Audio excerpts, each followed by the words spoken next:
Good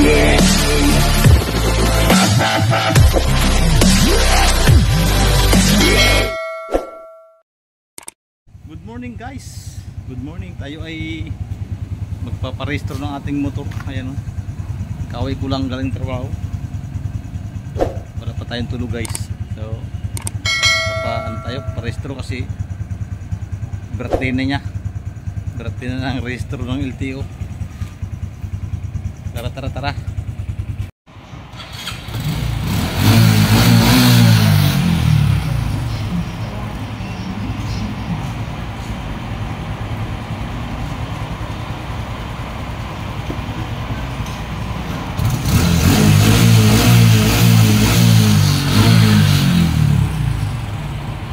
So ayan guys, pagdating ko dito sa emission testing ay dalawa lang nakasalang. Pares pa kami RS. RS lang sa kalam. Ayun, tapos na yung isang yun.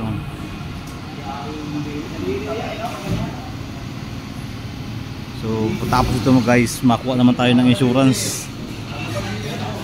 Tayo ikukuha lang sa Cebuana para medyo mura-mura.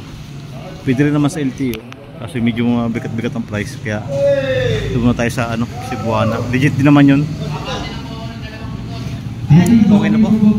Yan guys, okay na rin aking motor. Ayun guys, pinasa ko na doon sa bintana yung ating papel, yung WRCR, para hindi natin pagbayad natin. Hintayin natin resulta ng ating emission testing kung malinaw.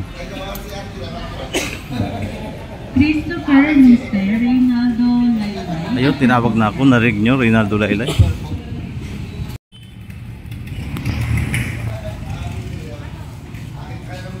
Ayan mga kailab, nakuha ko na agad yung papel.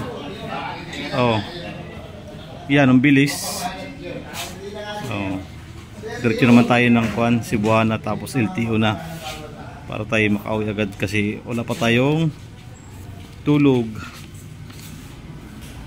Buti akaunti na nagpapa-emission test. Dito tayo sa Sandoval, Pasig. Ang luwag ng kanilang space.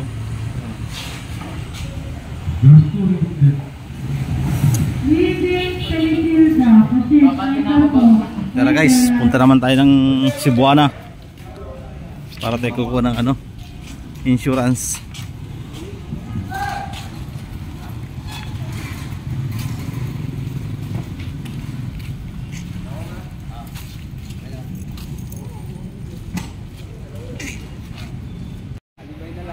Okay. Ayun mga kailab, tapos tayo mag-rehistro. Ayan, napakita ko sa inyo, tapos na. Ang bilis lang ngayon mga kailab magpa-rehistro pala din eh. Dini pala ako nagpa-rehistro sa Pateros. Salamat, marami na nakilalang mga driver na LTO Pateros. Ito na, hawak na natin. Yan, pwede na tayong makakala ng malayo. Paps, ingat Paps. Ingat pag-uwi. Yan. Uwi na tayo, at tayo nagugutom na mga kahilab. Okay na to.